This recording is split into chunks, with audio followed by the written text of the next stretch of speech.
इसमें क्या होगा, कोई फंक्शन हमको गिवन होगा, उसका डिफरेंशिएशन करेंगे तो वैल्यू जो हमें मिलेगी, अगर हम उसी वैल्यू को फिर से इंटीग्रेट कर दें तो वो वही वैल्यू हमको मिल जाएगी।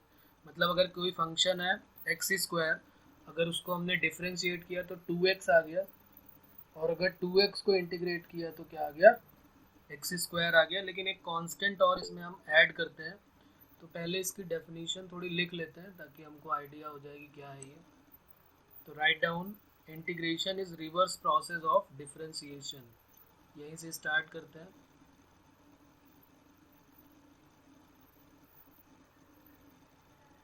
Integration is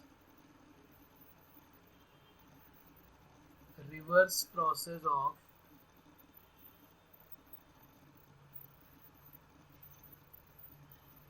integration is reverse process of differentiation. तो अगर हमने डिफरेंशिएशन अच्छे से किया हुआ है तो फिर इंटीग्रेशन में कोई प्रॉब्लम नहीं आने वाली है। अगर हमने डिफरेंशिएशन पूरा का पूरा पार्ट जितना भी था एप्लीकेशन ऑफ डेरिवेटिव तक, अगर हमने उसको ढंग से किया है तो फिर इंटीग्रेशन में कोई प्रॉब्लम नहीं आने वाली है, क्योंकि पूरा का पूरा इंटीग्रेशन जो है वो डिफरेंशिएशन पे ही बेस्ड है। ठीक है, तो अगर हमने वो पार्ट किया है तो हमें दूसरे वाले में कोई प्रॉब्लम नहीं होगी।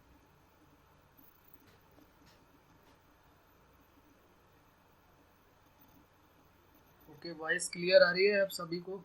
कोई प्रॉब्लम आ रही है अभी भी? ओके, तो इंटीग्रेशन जो है वो रिवर्स प्रोसेस जो है वो डिफरेंशिएशन का होता है। इसके और भी नाम है, इसको हम क्या क्या नाम देते हैं? जो इंटीग्रेशन है इसको हम एक और नाम देते हैं, इसको बोलते हैं इंटीग्रल भी बोल देते हैं। लिख लेते हैं यहाँ पे इंटीग्रल, और प्रिमिटिव भी इसको बोलते हैं, प्रिमिटिव, या फिर इसको एक और बोल देते हैं एंटी डेरिवेटिव, एंटी डेरिवेटिव। ये तीन नाम इसके हो जाएंगे। इन तीनों में से किसी से भी पूछा जाएगा इंटीग्रेशन, इंटीग्रल या प्रिमिटिव, प्रिमिटिव बोल देते हैं, प्रिमिटिव, इंटीग्रल, प्रिमिटिव, और या फिर एंटी डेरिवेटिव। इन तीन नामों से इसको इंटीग्रेशन को हम जानते हैं। ठीक है, इन तीनों में से किसी से भी पूछा जा सकता है। अगर हम लेट कर लेते हैं कि कोई फंक्शन g(x) है, if d upon d x g x equal to f x है, अगर कोई फंक्शन हमारा जिसका हमें पता है कि कोई फंक्शन g(x) है, उसका डिफरेंशिएशन एफ एक्स है, देन अगर हम एफ एक्स को इंटीग्रेट कर देते हैं, integration of f x d x, तो ये क्या बन जाता है, g(x). और एक कांस्टेंट और यहाँ पर ऐड कर देते हैं, इसको क्या बोल देते हैं, c। इस c को क्या बोलते हैं, where c is integration constant बोलते हैं इसको, इंटीग्रेशन कांस्टेंट। c की अलग अलग वैल्यू पे एफ एक्स का इंटीग्रेशन अलग अलग आ जाएगा। तो ये जो साइन होता है, ये साइन जो है ये इंटीग्रल साइन है, या इंटीग्रेशन का साइन है, इसको तुम पहले से जानते हो। एक्चुअली में ये होता क्या है, जैसे डिफरेंशिएशन होता है ना, तो डिफरेंशिएशन में क्या होता है, कोई पार्ट एफ एक्स है, जैसे अगर हम यहाँ पर थोड़ा सा समझने की कोशिश करें, तो कोई पार्ट एफ एक्स है तो ये टुकड़ों में उसको ब्रेक कर देता है, तो उसको डिफरेंशिएशन कहते हैं।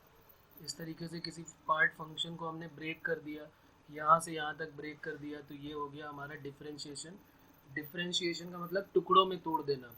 और अगर हमने सारे टुकड़ों को फिर से प्लस कर दिया, ये वाला टुकड़ा है, ये वाला पार्ट है, ये वाला पार्ट है, ये वाला पार्ट है, इन सारे पार्ट को अगर हम प्लस कर दें तो ये हमारा क्या बन जाता है, इंटीग्रेशन। तो ये इंटीग्रेशन जो साइन ये लिया गया है, एक्चुअली में ये एस से लिया गया है, इस एस का नाम है सम, क्योंकि हम सारे पार्ट को, ये ए पार्ट अगर हम मान लें कि ये ए पार्ट है, इसका एरिया बी पार्ट है, इसका सी पार्ट है, इसका डी पार्ट है, तो सम का मतलब हम सारे को प्लस कर रहे हैं, A plus B plus C plus D, आगे जितने भी है। तो इसी समेशन का जो एस है, ये जो समेशन का एस होता है, इसी को थोड़ा सा खींच दिया गया है और इस तरीके से बना दिया गया है। तो यही जो है इसी पार्ट को रिप्लेस करके ये बना दिया गया है। तो ये जो साइन होता है ये समेशन का ही साइन है। तो हमें अब बात समझ में आ गया होगी कि डिफरेंशिएशन में हम क्या करते हैं, चीज़ों को तोड़ देते हैं। इंटीग्रेशन में उन्हीं चीज़ों को हम जोड़ देंगे। सारे के सारे उल्टा प्रोसेस है, डिफरेंशिएशन का रिवर्स प्रोसेस है। उसी को हम क्या बोल देते हैं, इंटीग्रेशन। तो प्रोसेस जो है उसको हम क्या बोल देते हैं, इंटीग्रेशन किसको बोलते हैं, जिसमें हम इंटीग्रल को फाइंड आउट करते हैं। तो लिख लेते हैं ये भी लाइन। ये बात समझ में आ गई ना कि एस को ही थोड़ा इलोंगेट कर दिया गया, थोड़ा खींच दिया गया, तो ये साइन बन गया इंटीग्रेशन का। उसके बाद लिख लेते हैं the process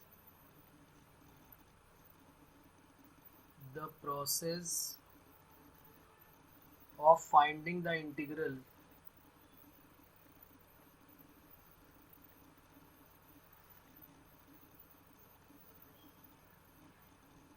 of a function is called, इसी को हम क्या बोल देते हैं, इंटीग्रेशन। इसको क्या बोल देते हैं, इंटीग्रेशन। ठीक है। और उसके बाद एंड जो गिवन फंक्शन होता है, एंड द गिवन फंक्शन, जिस फंक्शन को हम इंटीग्रेट कर लेते हैं उस फंक्शन का भी एक नाम हो जाता है, then and given function is called integrand बोलते हैं इसको क्या बोलते हैं, इंटीग्रैंड।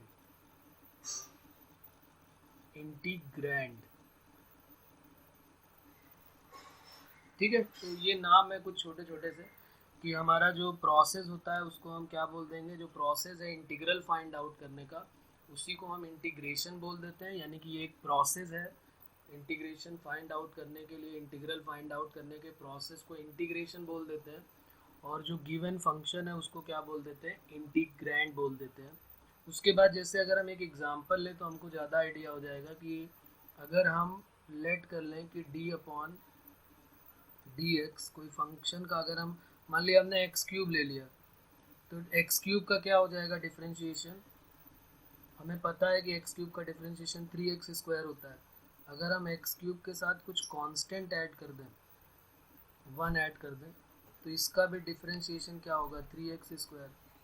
और अगर एक्स क्यूब के साथ अगर हम कोई कांस्टेंट k ऐड कर दें, तो भी कोई भी कांस्टेंट ऐड करोगे, और हमने बोला कि ये इसका रिवर्स प्रोसेस होता है, तो अगर हम कहेंगे कि भाई 3x स्क्वायर का है, 3x स्क्वायर का इंटीग्रेशन क्या हो जाएगा, एक्स क्यूब। फिर यहाँ पर हम बोलेंगे कि 3x स्क्वायर का इंटीग्रेशन क्या हो जाएगा, एक्स क्यूब प्लस 1।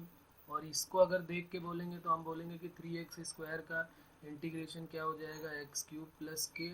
तो ये सारी प्रॉब्लम जो है कि भाई एक्स क्यूब के तो तीन आ गए, एक्स क्यूब का भी differentiation 3x square, x cube plus 1 का भी 3x स्क्वायर, और एक्स क्यूब प्लस कॉन्स्टेंट के का भी। तो इसका मतलब इन तीनों को जनरलाइज करके, इन्हीं तीनों को जनरलाइज कर दिया गया और बोल दिया गया कि इसका जो है जब भी कभी इंटीग्रेशन करो तो इसको क्या लिख दो, एक्स क्यूब प्लस कोई कांस्टेंट c लेट कर दो। तो ये c जो है इसी को क्या बोल देते हैं, इंटीग्रल कांस्टेंट या इंटीग्रेशन कांस्टेंट बोल देते हैं। ठीक है। और इसी को क्या बोल देते हैं, कांस्टेंट ऑफ इंटीग्रेशन या इंटीग्रेशन कांस्टेंट, कुछ भी बोल दो। तो इसी प्रोसेस जिसमें हम इसको हम c से पहली बात तो डिनोट करेंगे, और इसी की कांस्टेंट की वजह से, क्योंकि कांस्टेंट जो है वो बहुत सारे हो सकते हैं भाई, कांस्टेंट की वैल्यू तो बदलती रहेगी, c है, c की वैल्यू कुछ भी ले लेंगे, अलग अलग आती रहेगी। तो उसी c के लिए भी यहाँ बोला गया है कि due to presence of this constant, लिख लेते हैं ये भी, due to presence of this constant such an integral is called, इसी कांस्टेंट की वजह से, जिस कांस्टेंट जो c है उसी की वजह से इसको क्या बोल देते हैं, इनडेफिनिट इंटीग्रेशन बोल देते हैं। इनडेफिनिट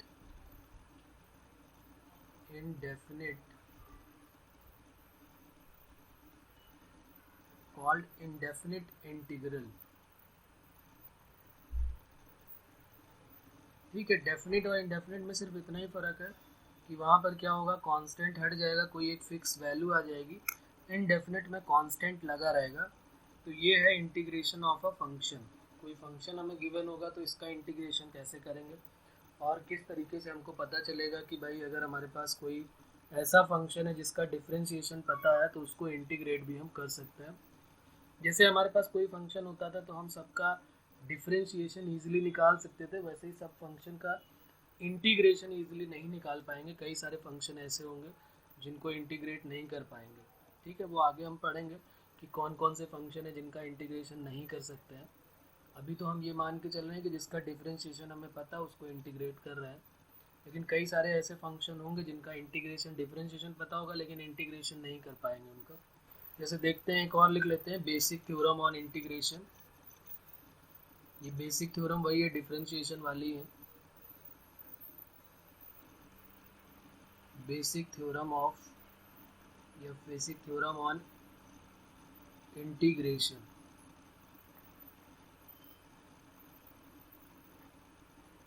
जैसे डिफरेंशिएशन में कई सारे पॉइंट थे, उसी तरीके से यहाँ पर भी है। अगर हमने एफ एक्स और जी एक्स जो है कोई फंक्शन लेट कर लिया, let the two function f x and g x of variable x. हमने दो फंक्शन लेट कर लिया, एफ एक्स और जी एक्स, और कोई कांस्टेंट हमने लेट कर लिया, एंड लेट कांस्टेंट जो है वो हमने के लेट कर लिया। तो पहली प्रॉपर्टी कहती है कि अगर कोई कांस्टेंट है हमारे साथ और उसके साथ कोई फंक्शन है, तो डिफरेंशिएशन में क्या करते थे, डिफरेंशिएशन में हम क्या करते थे, के को बाहर कर लेते थे और बाकियों को इंटीग्रेट ये डिफरेंशिएट कर देते थे। यहाँ पर भी वही काम करना है कि जो भी कांस्टेंट है जिसमें एक्स नहीं है वो बाहर ऑटोमेटिक चला जाएगा। तो ये प्रॉपर्टी नंबर फर्स्ट हो गई। वही है सेम जो डिफरेंशिएशन की प्रॉपर्टी थी, सारी की सारी वही प्रॉपर्टीज़ हैं, इसमें भी कुछ नया काम नहीं है। दूसरी प्रॉपर्टी है, जैसे हमारे पास कि अगर दो फंक्शन प्लस में दिए हुए हैं, एक एफ एक्स है प्लस या माइनस में जी एक्स गिवन है, और अगर इसको हमें इंटीग्रेट करना है तो हम क्या करते हैं, पहले फर्स्ट फंक्शन को इंटीग्रेट कर देते हैं और प्लस माइनस करके दूसरे फंक्शन को इंटीग्रेट कर देते हैं। डिफरेंशिएशन भी हमने यही पढ़ा था कि अगर दो फंक्शन प्लस में है तो वो सेपरेट अलग अलग हो जाते थे, सेपरेट हो जाते थे और उनको अलग अलग डिफरेंशिएट कर देते थे। तो वही प्रॉपर्टी यहाँ पर भी हो गई। प्रॉपर्टी नंबर 3 लिख लेते हैं। ये हम सबको पता है, स्टार्टिंग में भी हमने बात की कि कोई फंक्शन डिफरेंशिएशन जिसका करना है और ब्रैकेट में कोई इंटीग्रेशन साइन के साथ लिखा हुआ है, तो ये दोनों एक दूसरे के रिवर्स होते हैं, इंटीग्रेशन और डिफरेंशिएशन। तो ये दोनों साइन हट जाएंगे और यहाँ पर क्या आ जाएगा, एक फंक्शन एफ एक्स आ जाएगा। या फिर इसी में और करके लिख लेते हैं, इसी का और प्रोसेस हो गया कि पहले इंटीग्रेशन हो, बाद में डी अपॉन डी एक्स के साथ एफ एक्स लिखा हो, तो ये दोनों साइन इंटीग्रेशन और डिफरेंशिएशन हट जाएंगे और सीधे हमारा फंक्शन बन जाने वाला है। तो ये कुछ हमारे बेसिक थ्योरम ऑन इंटीग्रेशन हो जाएगा कि इनका हमें ध्यान रखना है। जब भी कभी इंटीग्रेशन हम सॉल्व करेंगे तो इस टाइप के क्वेश्चन दिखेंगे तो हमें यही रूल अप्लीकेबल करने होंगे। ठीक है, यही अप्लाई करेंगे रूल। आगे देखते हैं फिर कुछ इंटीग्रेशन जो है वो कंफर्म है कि भाई ये फॉर्मूले होंगे ही होंगे। जैसे हमने पढ़े थे ना, कुछ कई सारे पढ़े हुए थे, जैसे यहाँ पर लिख लेते हैं, हेडिंग लिख लेते हैं, स्टैंडर्ड इंटीग्रल।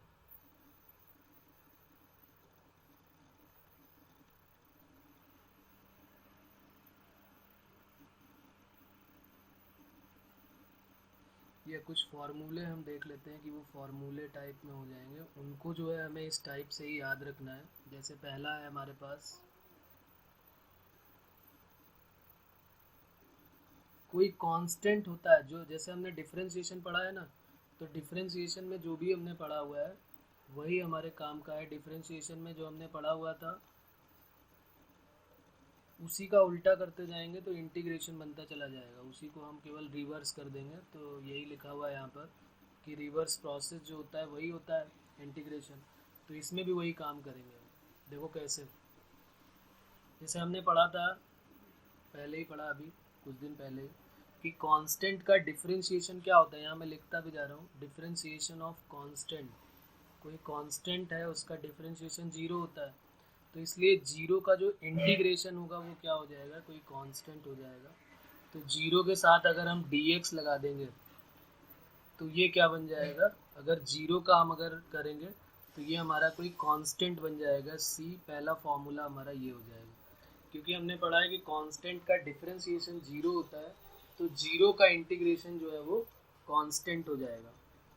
उसके बाद x का डिफरेंशिएशन हमने क्या पढ़ा हुआ है, डिफरेंशिएशन ऑफ x, x का डिफरेंशिएशन 1 पढ़ा हुआ है, x का डिफरेंशिएशन 1 है, तो 1 का इंटीग्रेशन क्या हो जाएगा, 1 का इंटीग्रेशन जो है वो x हो जाएगा और प्लस c तो सभी में लगाना ही लगाना है। अगर मैं भूल भी जाता हूँ तो आपकी ड्यूटी है कि आप जो है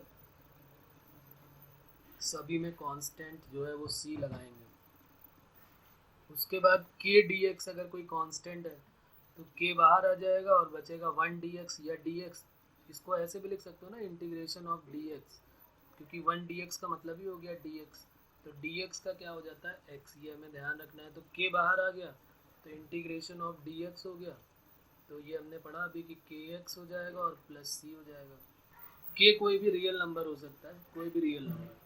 क्वेश्चन जो प्रॉपर्टी 4 है, यहाँ से हमारी मेन प्रॉपर्टी स्टार्ट होती है, प्रॉपर्टी 4 से, और ये है x to the power n का बेसिक। जैसे हम पढ़ते थे ना कि x की पावर n का डिफरेंशिएशन क्या होता है, तो x की पावर n का डिफरेंशिएशन क्या होता था, n x की पावर n माइनस 1। उसी तरीके से यहाँ पर इन्होंने x की पावर n का इंटीग्रेशन बनाया हुआ है। तो अगर हम कहें कि भाई इसका इंटीग्रेशन क्या होगा तो ये हो जाएगा, लेकिन यहाँ पर क्या है कि यहाँ पर x की पावर n का इन्होंने बोला कि x की पावर n का जो इंटीग्रेशन है वो x की power n plus 1 upon n plus 1 हो जाएगा, और प्लस कोई कांस्टेंट c हो जाएगा। बस यहाँ पर ध्यान रखना है, बट जो n की वैल्यू है वो -1 के इक्वल नहीं होनी चाहिए। एक रिस्ट्रिक्शन है हमारे पास कि n की वैल्यू -1 के इक्वल नहीं होनी चाहिए। क्यों नहीं होनी चाहिए, उसका भी रीज़न है। यहाँ पर 5 वाला देखते हैं तो हमें पता चल जाएगा। हमने पढ़ा था कि log x का डिफरेंशिएशन क्या होता है, log x का, तो 1 अपॉन एक्स, तो इसका मतलब 1 अपॉन एक्स का इंटीग्रेशन क्या होना चाहिए, log x। तो यहाँ से तो मिलने वाला नहीं, अगर हम 4 में x की जगह पे -1 n की जगह रख देंगे तो यहाँ 1 अपॉन एक्स आ जाएगा, तो और अपॉन में क्या हो जाएगा, 0 हो जाएगा। यहाँ साफ साफ दिख रहा ना। और वैसे भी मैं कई बार ये पहले बात कर चुके हैं हम लोग कि n+1 जो भी डिनोमिनेटर है वो कभी भी 0 के इक्वल नहीं होना चाहिए, तो इसीलिए इसको n की वैल्यू -1 के इक्वल कभी नहीं होगी। तो इसी को देखते हुए यहाँ पे 1 अपॉन एक्स का जो है वो पहले ही हमको पता था कि 1 अपॉन एक्स बोलो या x की पावर -1 बोलो, इसका जो है इंटीग्रेशन क्या हो जाता है, log x प्लस c। तो इस फॉर्मूले में एक रिस्ट्रिक्शन है, इसका ध्यान रखेंगे। x की पावर n का होता है x की पावर n+1 अपॉन n+1, लेकिन n की वैल्यू -1 की इक्वल नहीं होनी चाहिए, इस बात का हमें ध्यान रखना है, ठीक है। उसके बाद e to the power x, ये भी हम बहुत अच्छे से पढ़ चुके हैं कि differentiation of e to the power x क्या होता है, e to the power x, तो e to the power x का इंटीग्रेशन होगा तो भी e to the power x, e to the power x का डिफरेंशिएशन होगा तो भी e to the power x, तो ये हो गया e to the power x plus c। उसके बाद अब बात करते हैं a to the power x की। a to the power x का डिफरेंशिएशन क्या होता है, differentiation of a to the power x log a। तो अब इन्हें क्या करना है, a to the power x का इंटीग्रेशन करना है, तो जो log a है इसको अपॉन में बेच देते हैं, तो ये क्या बन जाएगा, a to the power x upon log a base e plus c। इसी में प्रॉपर्टी लगा के, log की प्रॉपर्टी एक हमने पढ़ी थी कि log m बेस n लिखा हो तो इसको 1 upon log n base m कर देते हैं। इन दोनों की पोजीशन चेंज हो जाती है m और n की, अगर अपॉन में बेच देते हैं, जो ऊपर है वो नीचे और जो नीचे है वो ऊपर आ जाएगा। तो इसको ऐसे भी कई बुक्स में लिखा होगा या हमारे ऑप्शन में लिखा होगा a to the power x log e base a, क्योंकि ये अपॉन में था, ऊपर आया तो e और a की पोजीशन चेंज हो गई। तो ये 7th नंबर में हो गया हमारा ये next formula a to the power x। ठीक है बच्चों, यहाँ तक कोई प्रॉब्लम। उसके बाद कुछ ट्रिग्नोमेट्री के देख लेते हैं, कुछ हमने ट्रिग्नोमेट्री के भी डिफरेंशिएशन पढ़े थे। Differentiation of sine x, differentiation of sine x पढ़ा, डिफरेंशिएशन ऑफ कॉस एक्स पढ़ा, तो उन्हीं से रिलेटेड हमारा फिर एक और बन जाएगा साइन एक्स का डिफरेंशिएशन। यहाँ पर मैं डिफरेंशिएशन भी लिखता जा रहा हूँ ताकि हमें याद रखने में आसानी होगी। साइन एक्स का डिफरेंशिएशन क्या होता है, कॉस एक्स, और कॉस एक्स का डिफरेंशिएशन क्या होता है, कॉस एक्स का डिफरेंशिएशन माइनस साइन एक्स, तो इसलिए साइन एक्स को जब इंटीग्रेट करोगे तो माइनस कॉस एक्स आ जाता है। Integration of sine x equal to क्या हो जाएगा, minus cos x plus c. यहाँ उल्टा हो जाएगा, साइन का डिफरेंशिएशन, जैसे कॉस का डिफरेंशिएशन माइनस साइन एक्स होता था, तो साइन एक्स का जो इंटीग्रेशन है वो माइनस कॉस एक्स हो जाएगा। और अगर कॉस एक्स की बात करेंगे इंटीग्रेशन की, तो कॉस एक्स का क्या हो जाता है, साइन एक्स प्लस सी। तो ये हमारा 9th नंबर हो गया। उसके बाद साइन का हो गया, कॉस का हो गया। डिफरेंशिएशन ऑफ 10x हम क्या पढ़ते थे, डिफरेंशिएशन ऑफ 10x होता था सेक स्क्वायर एक्स। तो अब सेक स्क्वायर एक्स का इंटीग्रेशन क्या हो जाएगा, 10x। तो सेक स्क्वायर एक्स का जो इंटीग्रेशन है वो हो जाएगा 10x और प्लस सी। तो ये 10 नंबर हो गया। उसके बाद जरा 11th में पहुंचते हैं। 10x का हो गया। कॉट एक्स का क्या होता है, differentiation of cot x. Cot x का होता था minus cosec square x. Cot x का जो डिफरेंशिएशन होता है वो माइनस कॉसेक स्क्वायर एक्स। तो कॉसेक स्क्वायर एक्स का इंटीग्रेशन क्या हो जाएगा, कॉसेक स्क्वायर एक्स का minus cot x plus c. तो ये 11 नंबर हो गया। तो 10 हो गया, कॉट हो गया। अब सेक का कर लेते हैं। डिफरेंशिएशन ऑफ सेक एक्स क्या होता है, डिफरेंशिएशन ऑफ सेक एक्स होता था सेक एक्स 10x। तो इसलिए सेक एक्स 10x का इंटीग्रेशन क्या हो जाएगा, सेक एक्स 10x का जो इंटीग्रेशन है वो हो जाएगा सेक एक्स प्लस सी। अब बचा हमारे पास कौन सा, साइन हो गया, कॉस हो गया, 10 कॉट सेक और cosec. Differentiation of cosec x. Cosec x का होता था minus cosec x cot x. तो माइनस को इधर भेज दो और कॉसेक एक्स कॉट एक्स का क्या हो जाएगा, minus cosec x plus c. तो ये हमारे कुछ हो गए इंटीग्रेशन साइन के, कॉस के। और देखो अभी हमारे पास जो भी आया है वो साइन कॉस का आया है, हमारे पास अभी 10 का इंटीग्रेशन नहीं पता है। हाँ सेक स्क्वायर एक्स का इंटीग्रेशन 10x पता है, लेकिन 10x का क्या इंटीग्रेशन होगा ये नहीं पता हमको। कॉट एक्स का नहीं पता, सेक एक्स का भी इंटीग्रेशन नहीं पता, और कॉसेक का। तो इसको अभी हम सीखेंगे किस तरीके से बाकी चारों के निकालेंगे। साइन कॉस का तो इंटीग्रेशन पता चल गया, लेकिन हमें 10x का इंटीग्रेशन नहीं पता, 10 स्क्वायर एक्स का भी नहीं पता, 10x का नहीं पता, सेक स्क्वायर एक्स का लेकिन पता है, सेक स्क्वायर एक्स का 10x, कॉसेक स्क्वायर। जो हमारे फॉर्मूले डिफरेंशिएशन के थे उन्हीं सारों को रिवर्स करते करते हम ये सारे फॉर्मूले बना ले रहे हैं। अभी कुछ नई चीज़ नहीं है, सारा वही डिफरेंशिएशन वाला ही पार्ट चल रहा है। जो भी हमने अभी सीखा था डिफरेंशिएशन में वो सारा का सारा पार्ट वही है। ठीक है बच्चों, यहाँ तक किसी को कोई डाउट है क्या, यस और नो?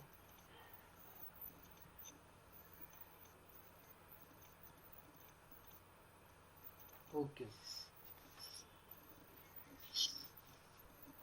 तो अब जरा बात करते हैं कुछ इनके मेथड्स की, कि मेथड हम जो इंटीग्रेशन में पढ़ेंगे वो क्या क्या पढ़ने वाले, कौन कौन से मेथड हम यहाँ पर पढ़ेंगे इंटीग्रेशन के। तो लिख लेते हैं मेथड ऑफ इंटीग्रेशन। तो सबसे पहले कुछ तो डायरेक्ट मेथड से हो जाएंगे, जो हमारे पास ये कुछ तो मेथड, जितने हमने क्वेश्चंस पढ़े, जितने फॉर्मूले पढ़े, कुछ तो इसी से होने वाले हैं। तो लिख लेते हैं हेडिंग है नेक्स्ट हमारी, method of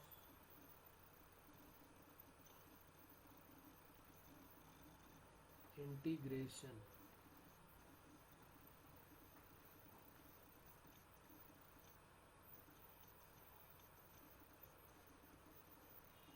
method of integration में हम कौन कौन सी इंटीग्रेशन पढ़ेंगे वो लिख लेते हैं, किस किस टाइप के मेथड होंगे हमारे पास। सबसे पहले तो होगा डायरेक्ट मेथड वाले क्वेश्चन होंगे, जिसमें होगा direct method.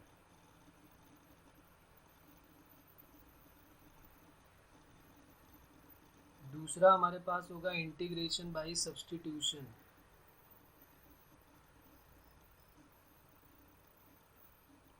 Integration by substitution.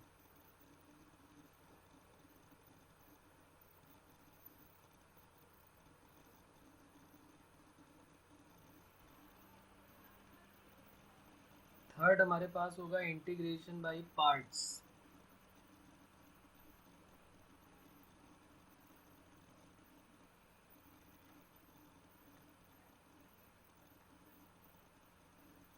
Fourth जो होगा वो हमारे पास होगा इंटीग्रेशन ऑफ रैशनल फंक्शन।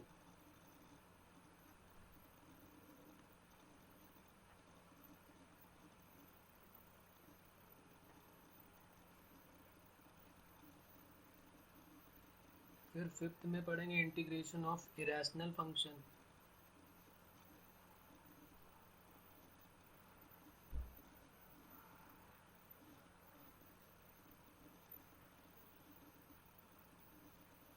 और सिक्स में हो जाएगा इंटीग्रेशन ऑफ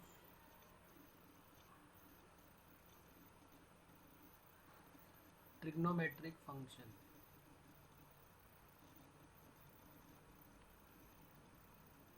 ठीक है, तो इस टाइप से हम कई सारे पढ़ेंगे मेथड। पहला हम लिख लेते हैं, हेडिंग हमारी हो जाएगी डायरेक्ट मेथड, कि डायरेक्ट वाले जो क्वेश्चन है वो किस टाइप से होंगे। जब भी कोई आर्टिकल हम कंप्लीट करते हैं उसमें 2-3 लाइन जो है वो छोड़ देते हैं, कई बार ये बात हमारी हो चुकी है, ताकि कुछ ऐड करना हो तो हम यहाँ पर ऐड कर लेंगे। अपने नोट्स बनाते समय इस बात का ज़रूर ध्यान रखें। तो फर्स्ट लिख लेते हैं, डायरेक्ट मेथड वाले जो क्वेश्चन है, जितने हमने फार्मूले पढ़े उनसे डायरेक्ट मेथड के जो क्वेश्चन होंगे वो कैसे सॉल्व होंगे। क्वेश्चन नंबर 1 से स्टार्ट करते हैं। Write down question number 1, integration of, हमको वैल्यू निकालनी है। सबसे पहला क्वेश्चन हमारा है integration of x to the power 4 dx।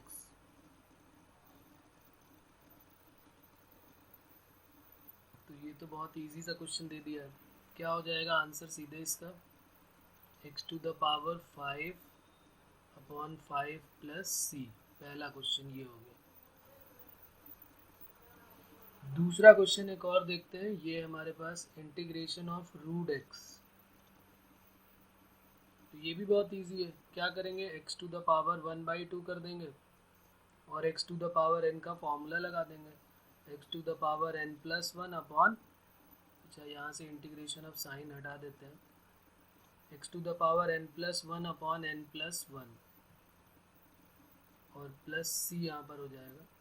तो x to the power 3/2 upon 2/3 है, तो इंटू में 2/3 हो जाएगा, अपॉन में तो 3/2 है। अब जरा इसका थर्ड वाले का आप लोग करें, इसमें थोड़ा सा कैलकुलेशन होगा एक लाइन का, a/x plus integration of x/a whole square. इसको सॉल्व करें और बताएं क्या आंसर है। सबसे पहले होल स्क्वायर ओपन कर देंगे और फिर उसके बाद सॉल्व कर लेंगे।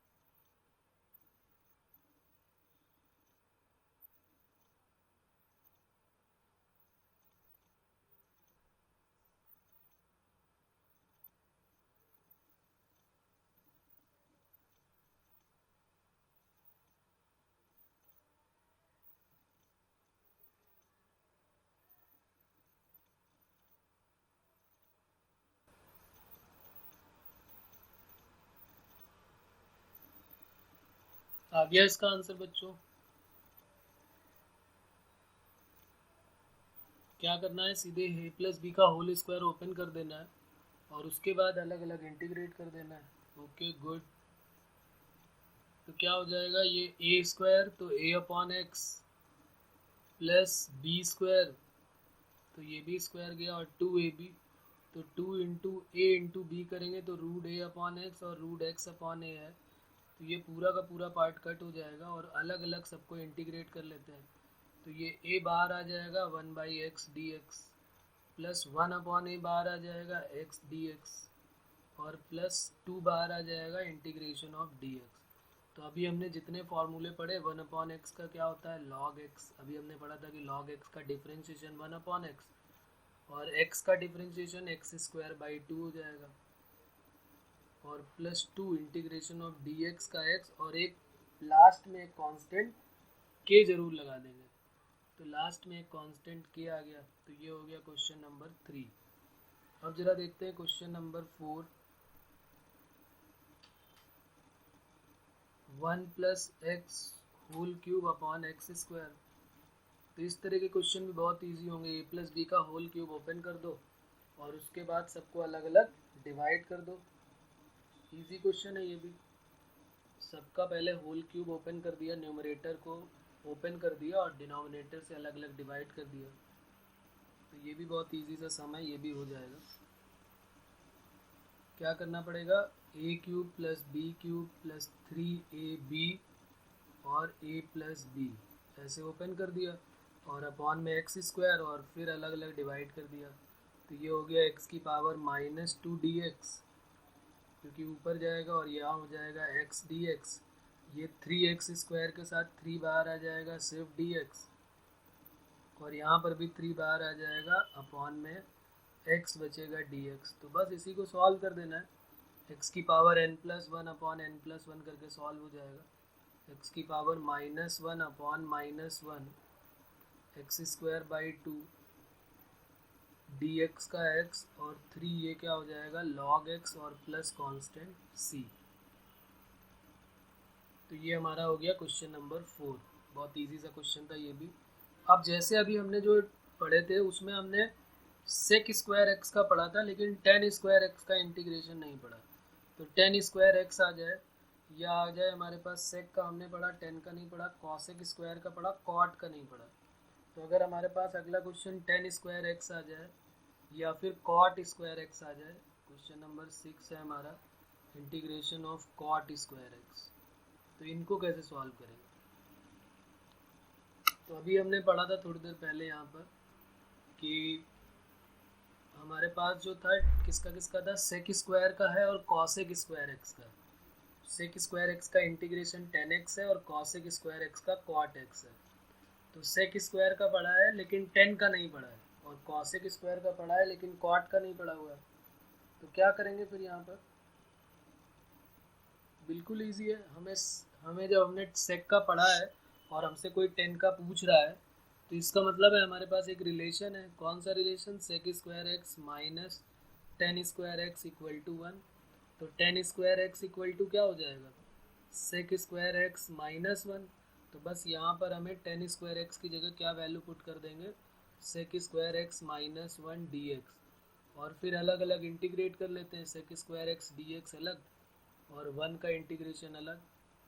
तो सेक स्क्वायर एक्स का इंटीग्रेशन क्या हो गया 10x, और 1 का हो गया x और प्लस c। तो ये हमारा आंसर हो गया। सिमिलरली कॉट स्क्वायर एक्स का भी वैसे ही कर लो। हमारे पास एक रिलेशन है cosec square x minus cot square x equal to 1। तो कॉट स्क्वायर एक्स को हम क्या बोल सकते हैं, cosec square x minus 1, cot square x equal to cosec square x minus 1। ये वैल्यू यहाँ पर पुट कर देते हैं, cosec square x minus 1 dx।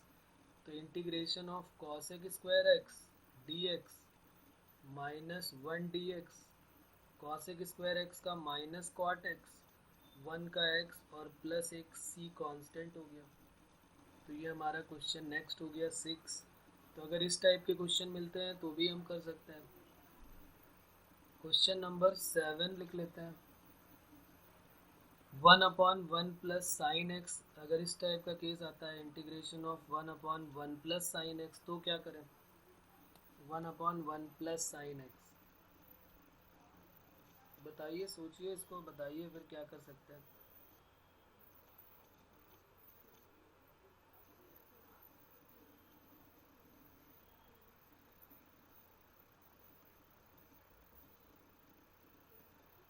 तो सिंपल ट्रिग्नोमेट्री का यूज़ करना पड़ेगा, जो ट्रिग्नोमेट्री हमारे पास है उसी का यूज़ करेंगे तो फिर सॉल्व हो जाएगा।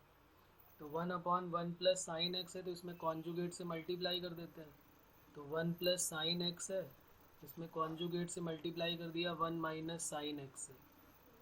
तो 1 माइनस साइन एक्स से जैसे ही मल्टीप्लाई किया तो ये क्या बन जाएगा, 1 minus sine X whole upon में 1 plus sine X 1 minus sine X, A plus B A minus B, A square minus B square, A square minus B square means 1 minus sine square x.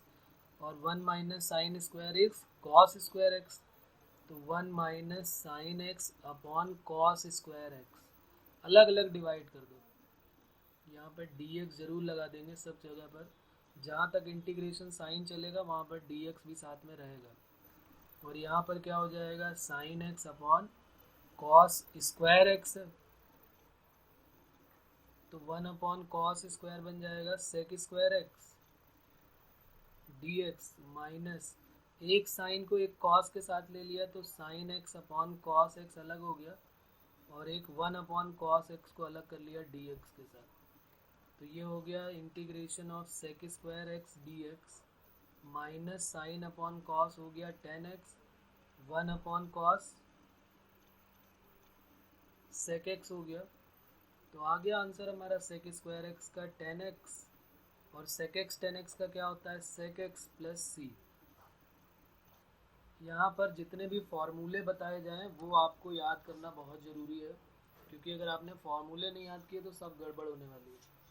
तो फॉर्मूले याद करना सबको बेहद ज़रूरी है, फॉर्मूले ज़रूर याद करेंगे सारे लोग, ठीक है। और मैं बीच बीच में पूछता भी रहूँगा, इसलिए फॉर्मूले ज़रूर याद करें, सब लोग फॉर्मूले ज़रूर याद करें।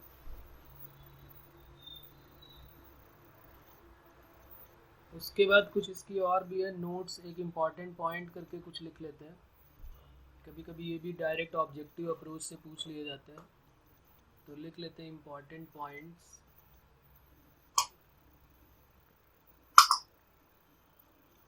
फर्स्ट पॉइंट है हमारे पास,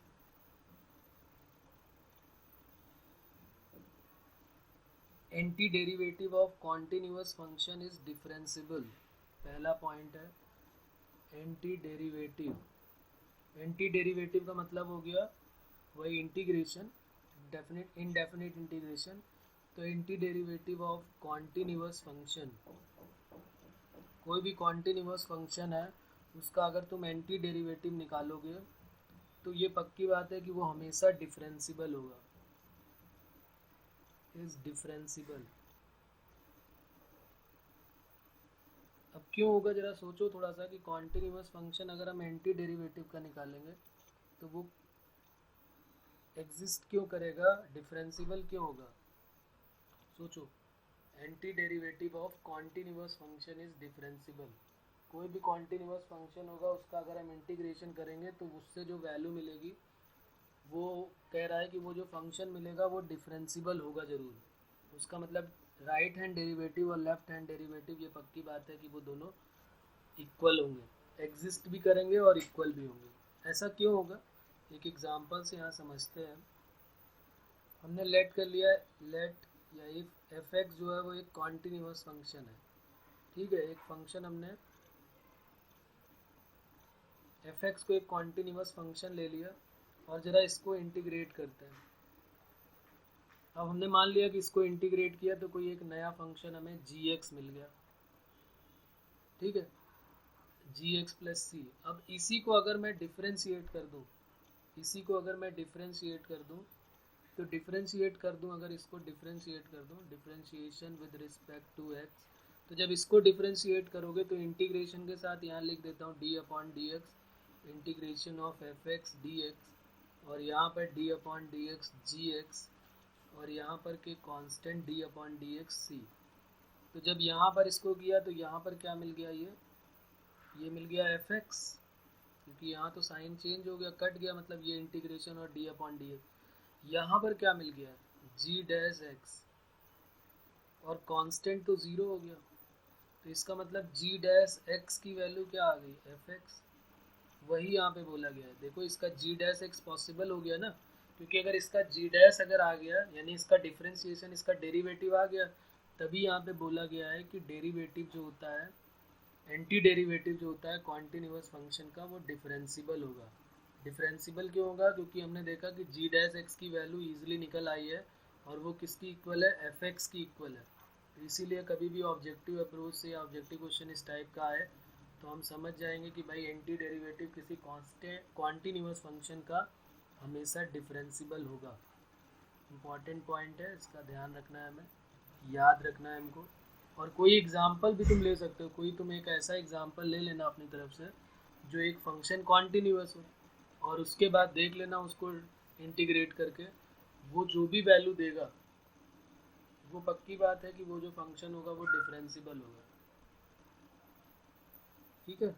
उसके बाद दूसरा एक इम्पॉर्टेंट पॉइंट है कि अगर कोई डिसकॉन्टिन्यूअस फंक्शन है उसका अगर एंटी डेरिवेटिव या इंटीग्रेशन निकाला जाए तो क्या वो हमेशा डिसकॉन्टिन्यूअस देगा कि कॉन्टिन्यूअस देगा, ये हमें चेक करना है। एंटी डेरिवेटिव ऑफ यानी इंटीग्रेशन ऑफ कोई डिसकॉन्टिन्यूअस फंक्शन अगर है, कोई डिसकॉन्टिन्यूअस फंक्शन है उसको अगर हमें इंटीग्रेशन करना है तो क्या जो आंसर आएगा वो भी हमेशा डिसकॉन्टिन्यूअस होगा कि कॉन्टिन्यूअस होगा, इसी को हमें चेक करना है।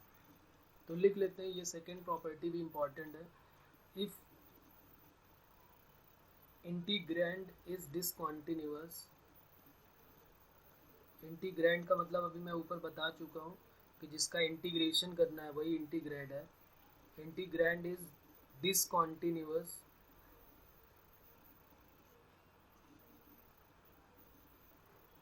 at x equal to a, then its antiderivative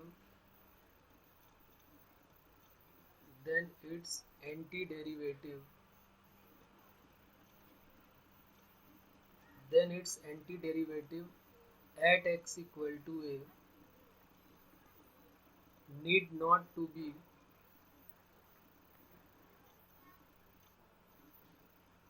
discontinuous।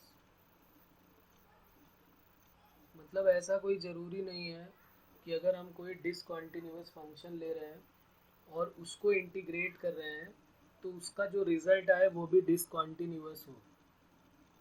बात समझ रहे हैं? जैसे मान लिया कोई एग्जांपल इसको समझते हैं। एक कोई फंक्शन ले लिया हमने, इंटीग्रेशन ऑफ 1/x⁻⁴ dx। अब ये जो x⁻⁴ है ये कहाँ पर डिसकॉन्टिन्यूटी शो करेगा? अगर हमसे कहा जाए बताओ कि ये x⁻⁴ जो है ये कहाँ पर डिसकॉन्टिन्यूअस है, तो डिसकॉन्टिन्यूटी चेक करने का मेथड क्या होता है? सबको पता है कि डिसकॉन्टिन्यूटी कैसे चेक करते हैं। अगर कोई फंक्शन f(x/gx) गिवन है और अगर उसकी हमें डिसकॉन्टिन्यूटी चेक करनी है कहाँ पर डिसकॉन्टिन्यूअस है, तो हम क्या करते हैं, जो डिनोमिनेटर है उसको देख लेते हैं कि कहाँ पर वो ज़ीरो हो रहा है, क्योंकि डिनोमिनेटर जो है वो ज़ीरो नहीं होना चाहिए। तो अगर डिनोमिनेटर ज़ीरो नहीं है तो इसका मतलब अगर डिनोमिनेटर ज़ीरो नहीं है तो फंक्शन क्या होगा, कॉन्टिन्यूअस, क्योंकि वहाँ पर ब्रेक नहीं होगा। और अगर डिनोमिनेटर की वैल्यू कहीं पे ज़ीरो आ गई तो इसका मतलब वो पक्की बात है वहाँ पर वो फंक्शन ब्रेक हुआ होगा, क्योंकि हमने रैशनल फंक्शन में पढ़ा है कि p/q के फॉर्म में होना चाहिए, तो q जो है वो नॉट इक्वल टू ज़ीरो होना चाहिए। ठीक है ना? तो वही यहाँ पर बात हो रही है। तो यहाँ पर x की वैल्यू क्या नहीं हो सकती है, तो यहाँ पर हम लिख सकते हैं कि x⁻⁻⁻⁴ कहाँ पर डिसकॉन्टिन्यूअस है, x⁻⁻⁻⁴ इज डिसकॉन्टिन्यूअस एट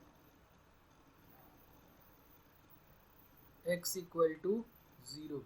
ये x इक्वल टू ज़ीरो पर जो है वो डिसकॉन्टिन्यूटी शो करता है x⁻⁴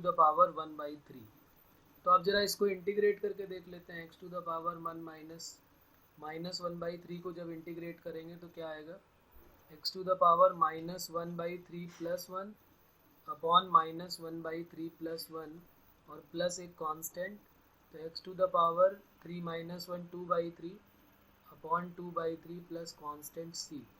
तो 2/3 यहाँ पर 3/2 आ जाएगा क्योंकि अपॉन को ऊपर ले गए ना हम, तो यहाँ पर 2/3 क्या बन जाएगा, 3/2 x⁻² प्लस कांस्टेंट। तो ये जो x⁻² है ये क्या बन गया, लिख लेते हैं x⁻² is continuous, x⁻² is continuous at x equal to zero.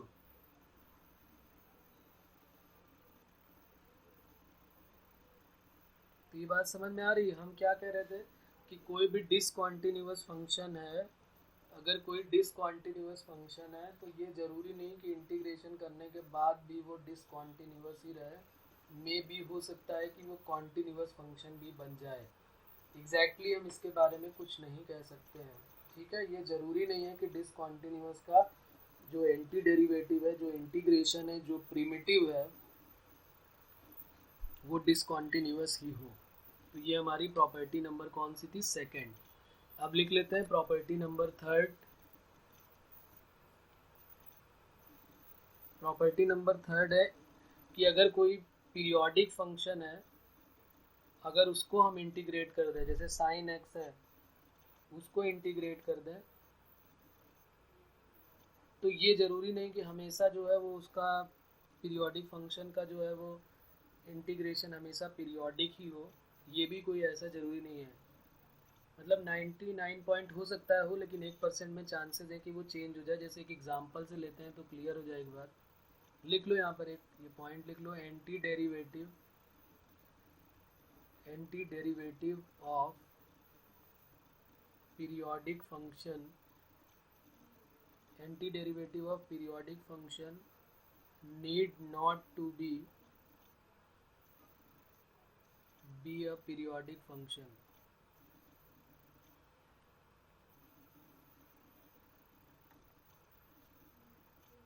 तो कह रहा है कि एंटी डेरिवेटिव अगर किसी पीरियोडिक फंक्शन का निकालोगे तो ये ज़रूरी नहीं है कि वो हमेशा पीरियोडिक ही आए।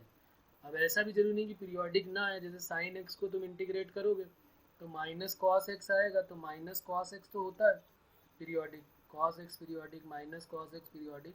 लेकिन उसने बोला है कि ऐसा कोई ज़रूरी नहीं कि आप अपने दिमाग में ये फीड कर लें कि जो हमेशा कोई पीरियोडिक फंक्शन का अगर तुम निकालोगे, पीरियोडिक फंक्शन तो सबको पता है ना, ये रिलेशन एंड फंक्शन में हमने पढ़ा हुआ है पीरियोडिक फंक्शन में, कि अगर f of x plus T जो है वो एफ ऑफ एक्स की इक्वल है, तो इसका मतलब वो फंक्शन जो है वो पीरियोडिक हो जाता है। ये सबको आइडिया होगा कि function f of x plus t अगर एफ ऑफ एक्स की इक्वल है तो then f x is periodic. जैसे साइन एक्स का पीरियड जो है वो 2 पाई होता है, क्योंकि साइन एक्स बोलो या साइन 2 पाई प्लस एक्स बोलो या साइन 4 पाई प्लस एक्स बोलो, ये हमेशा साइन एक्स के इक्वल होता है। इसलिए साइन एक्स का जो पीरियड होता है, पीरियड को टी से डिनोट करते हैं, तो period of T of sine x क्या हो जाता है? 2 पाई। टी का मतलब पीरियड और साइन एक्स 2 पाई। कॉस एक्स का भी पीरियड 2 पाई होता है, सेक एक्स का भी, कॉसेक एक्स का भी, ये सब पता होगा सभी को। तो ये यहाँ पर ये बात नहीं करनी है हमको, हमें बात करनी है कि कोई पीरियोडिक फंक्शन है तो ये ज़रूरी नहीं कि वो फंक्शन जो है वो हमेशा इंटीग्रेशन के बाद भी पीरियोडिक ही रहे। लेकिन ऐसा भी ज़रूरी नहीं कि ना रहे, क्योंकि साइन एक्स का कर रहे हैं तो माइनस कॉस एक्स आ रहा है जो कि दोनों पीरियोडिक है। लेकिन अगर मान लिया हमने कोई एग्जांपल ऐसा ले लिया कि एफ एक्स, हमने कोई फंक्शन ले लिया कॉस एक्स प्लस 1 या साइन एक्स प्लस 1, कोई ऐसा ले लिया, और इसको ज़रा इंटीग्रेट करते हैं, तो इंटीग्रेशन ऑफ एफ एक्स, ये जो है फंक्शन पीरियोडिक है। क्यों? क्योंकि कॉस एक्स में 1 को ऊपर शिफ्ट कर देंगे 1 तक और ऐड करके, तो कॉस एक्स का ग्राफ जो है +1 करके ऊपर शिफ्ट हो जाएगा, लेकिन वो फंक्शन अभी भी पीरियोडिक ही रहने वाला है। लेकिन जैसे ही हमने इसको इंटीग्रेट कर दिया तो cos x d x plus 1 D x, तो कॉस एक्स का हो जाएगा साइन एक्स और 1 का हो जाएगा एक्स प्लस सी। तो ये जो फंक्शन मिला साइन एक्स प्लस एक्स, इसने प्रॉब्लम क्रिएट कर दी। ये जो फंक्शन है ये पीरियोडिक नहीं है, नॉट अ पीरियोडिक फंक्शन। और नॉन पीरियोडिक, इसको क्या बोलते हैं? नॉट अ पीरियोडिक को नॉन पीरियोडिक भी बोलते हैं। नॉन पीरियोडिक मतलब पीरियोडिक नहीं है, या फिर इसको अपीरियोडिक भी बोलते हैं। ए और पी को एक साथ ज्वाइन कर दो तो अपीरियोडिक का मतलब भी है नॉन पीरियोडिक। अगर ए अलग लिखा है, जैसे यहाँ लिखा है anti derivative of aperiodic function, a अलग लिखा हुआ है तो वो पीरियोडिक फंक्शन है। ए अगर पीरियोडिक के साथ टच कर गया तो अपीरियोडिक का मतलब नॉन पीरियोडिक है। ये लैंग्वेज है मैथ्स की, खास ध्यान रखना है इसका, गड़बड़ नहीं होनी चाहिए, क्योंकि गड़बड़ हो गई तो फिर प्रॉब्लम हो जाएगी, तो इसलिए गड़बड़ नहीं होनी चाहिए। तो इसको करें आप लोग, फिर आगे देखते हैं। फिर ये कुछ प्रॉपर्टीज़ थी जो बेसिक प्रॉपर्टी थी जो अभी पढ़नी ज़रूरी थी, तो इसलिए हमने उसको अभी कर लिया। अब हम लोग कर रहे थे डायरेक्ट मेथड अपना अप्लाई कर रहे थे।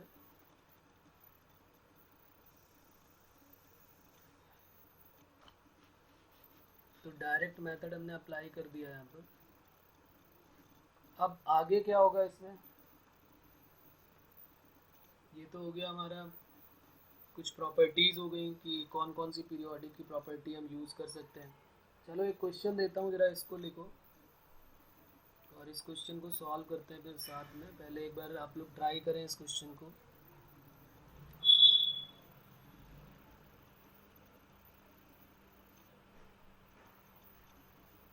Integration of 1 minus ten square x upon 1 plus ten square x, एक इसको इंटीग्रेट करना है। नेक्स्ट क्वेश्चन है हमारा इंटीग्रेट दिस।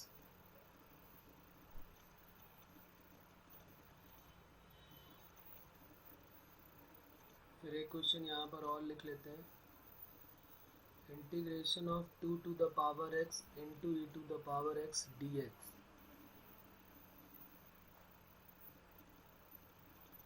बताओ फिर, फर्स्ट वाला तो डायरेक्ट फार्मूला बेस्ड है, इसमें कुछ ऐसा काम करना नहीं हमको। 1 minus ten square upon 1 plus ten square, ये डायरेक्ट फार्मूला होता है ट्रिग्नोमेट्री में। अगर हमें याद है तो फिर ये डायरेक्ट फार्मूला होता है। किसका फार्मूला होता है ये?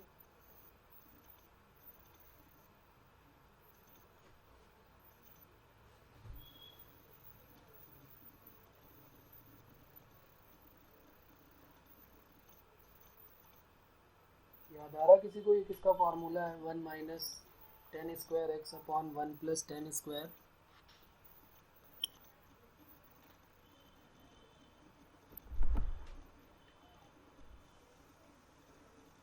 साइन 2x का। ओके, और किसी का कुछ?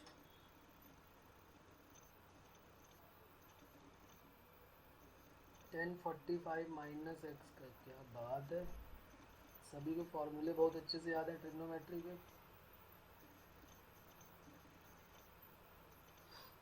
बहुत बढ़िया, बहुत बढ़िया। सब गड़बड़ सड़बड़ बता रहे हो भाई, क्या करोगे? आग लगा दोगे एकदम। cos 2x, ये जो है sin 2x जो है उसका फॉर्मूला होता है ट्रिग्नोमेट्री में 2 tan x upon 1 plus ten square X. और ये जो आप बता रहे हैं 1045 माइनस एक्स का, यहाँ पर होता है 10a माइनस 10a माइनस भी लगता है, तो 1045 यानी 1 minus 10b upon 1 plus 10a 10b। तो यहाँ पर स्क्वायर नहीं होता है, यहाँ पर 1 minus 10x upon 1 plus 10x होता है। चलिए, पटेल साहब ने बता दिया है कि ये cos 2x का होता है। अच्छा, tan 2x का भी बता डाला। अरे गजब भाई, सब एकदम आग लगा दी सबने मिलके आज तो। tan 2x का होता है 2 tan x upon 1 minus ten square X. और cos 2x जो इन्होंने बताया वो बिल्कुल सही है।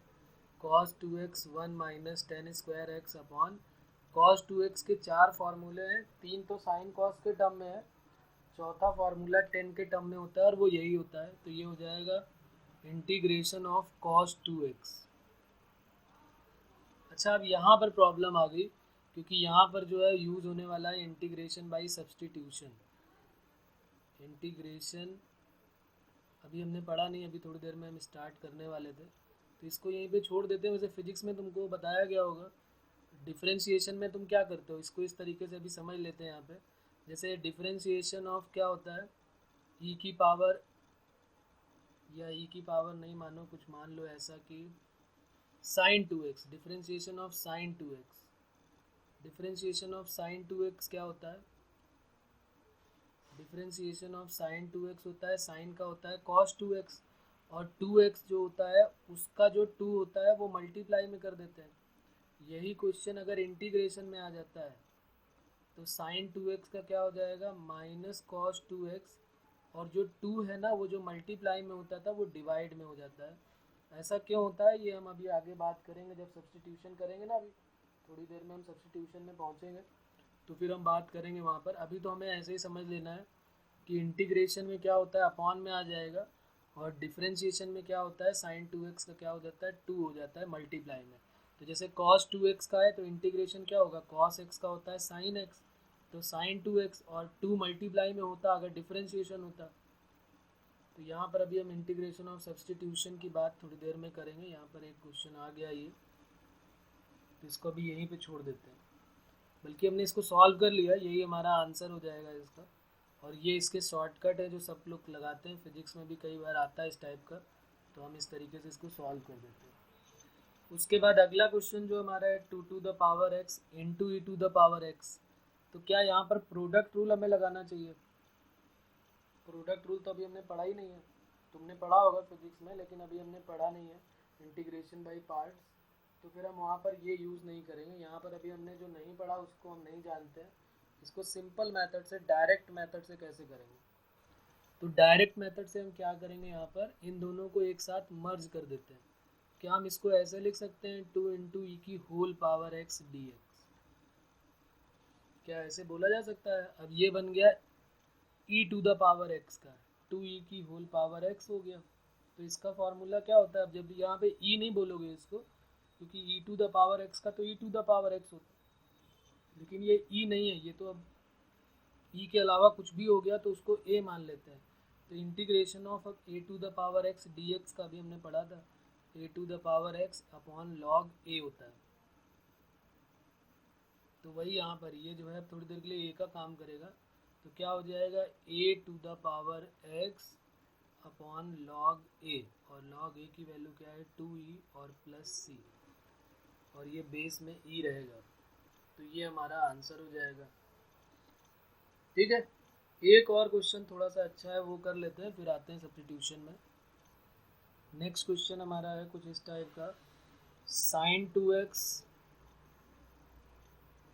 Minus sin 2k whole upon sin x minus sin k plus cos x minus cos k,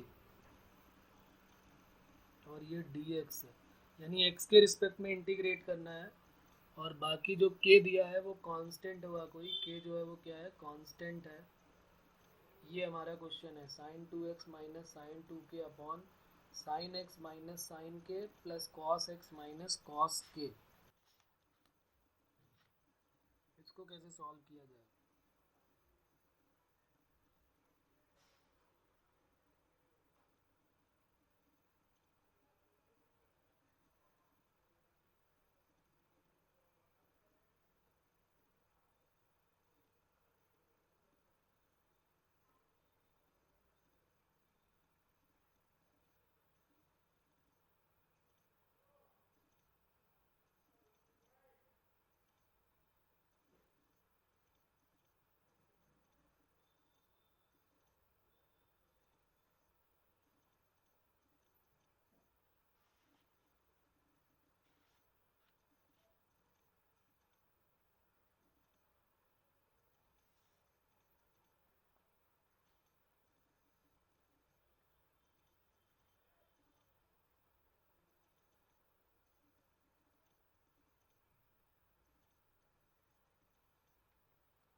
आ रहा है कुछ समझ में कैसे करेंगे? नहीं। अब देखो, जब भी कभी इंटीग्रेशन में डिनोमिनेटर बड़ा दिखने लगे, ये बात हम ट्रिग्नोमेट्री में भी पहले कर चुके हैं कि इंटीग्रेशन में हम इस तरह का काम करेंगे। उसमें क्या होता है कि जब भी कभी हमें डिनोमिनेटर जो है वो ज़्यादा बड़ा दिखाई देने लगे, जैसे यहाँ पर बहुत बड़ा दिख रहा है, तो हमें दिख रहा है कि यहाँ पर sine x plus cos x लिया है, ये देखो साइन एक्स है और उसके साथ प्लस में कॉस है, और साइन के, और माइनस में क्या है, साइन के प्लस कॉस के। अगर इसको थोड़ा सा और एडजस्ट करें तो कुछ ऐसे लिख सकते हैं कि sine 2x minus sine 2k whole divided by, कुछ ऐसा काम किया है, sine x plus cos x एक ब्रैकेट में, और minus sine k plus cos k, यानी कि ये पूरा अगर इसको a मान लो तो ये a माइनस बी लिखा हुआ है, और ऊपर कुछ फैक्टर ऐसा बनाना पड़ेगा जिससे कुछ फार्मूला बन जाए a प्लस बी और a माइनस बी बन जाए। तो अगर ये ऊपर वाला कुछ a plus B A minus B बन गया तो a minus B automatic cut हो जाएगा और a प्लस बी जो है वो ऊपर बन जाएगा। तो कुल मिला के बताने का ये पर्पज़ है कि जब भी कभी हमें इस टाइप का केस दिखाई दे कि डिनोमिनेटर जो है वो उसका जो है छोटा है और न्यूमरेटर जो है उसका जो है छोटा है और डिनोमिनेटर बड़ा है, तो हमें क्या करना चाहिए, डिनोमिनेटर को छोटा रहने देते लेकिन न्यूमरेटर को कुछ इतना बड़ा कर दो न्यूमरेटर को, ताकि डिनोमिनेटर कट हो सके। न्यूमरेटर को इतना बड़ा बना दो कि वो डिनोमिनेटर अपने ऑटोमेटिक उससे कट हो जाए।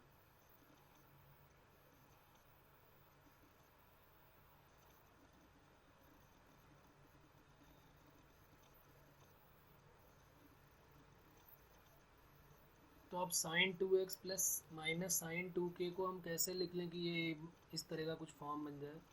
तो एक फार्मूला हमें याद होगा, इसको अगर ध्यान से देखो, क्या हम इसको ऐसे लिख सकते हैं क्या, sine x plus cos x का whole square minus sine k plus cos k का होल स्क्वायर।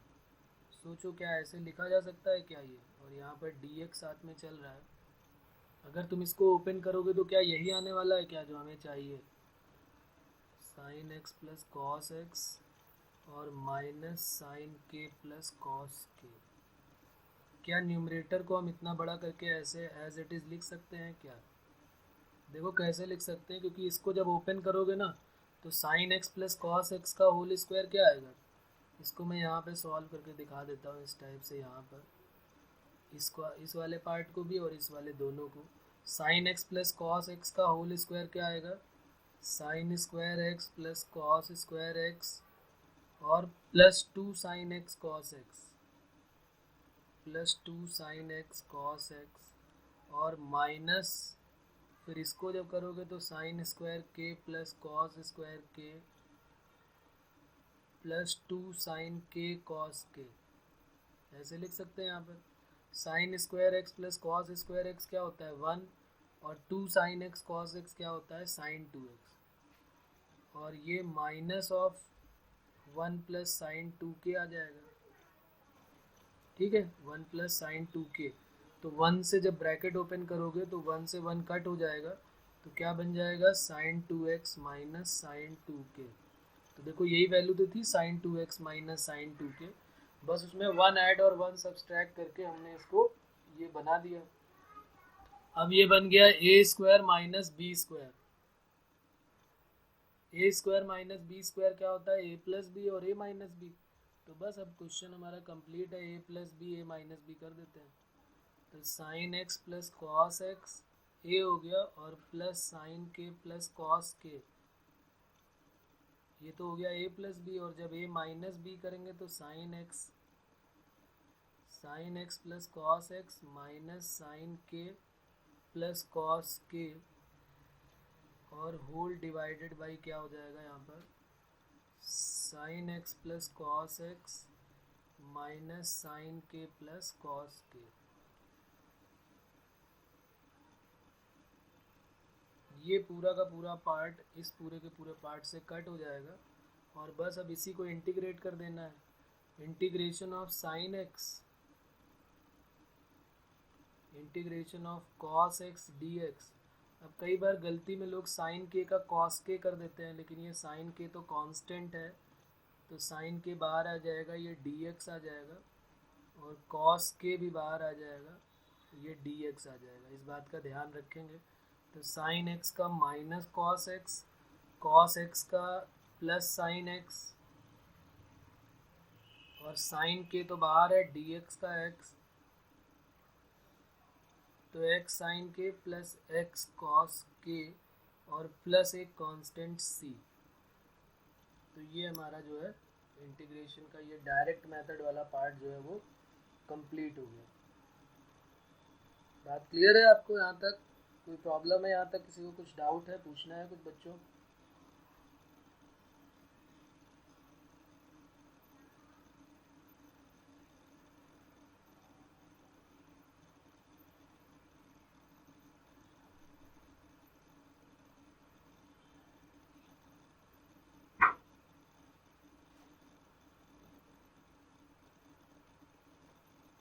ओके, तो चलिए फिर बाकी नेक्स्ट टाइम पे करेंगे। हमारा होमवर्क यही है कि एनसीईआरटी से अपना जो इस टाइप के क्वेश्चन है या हमारे पास अगर मॉड्यूल है तो उससे जो है इसको सॉल्व करें।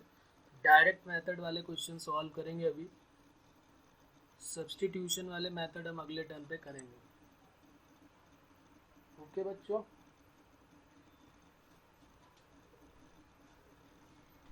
Okay, bye bye.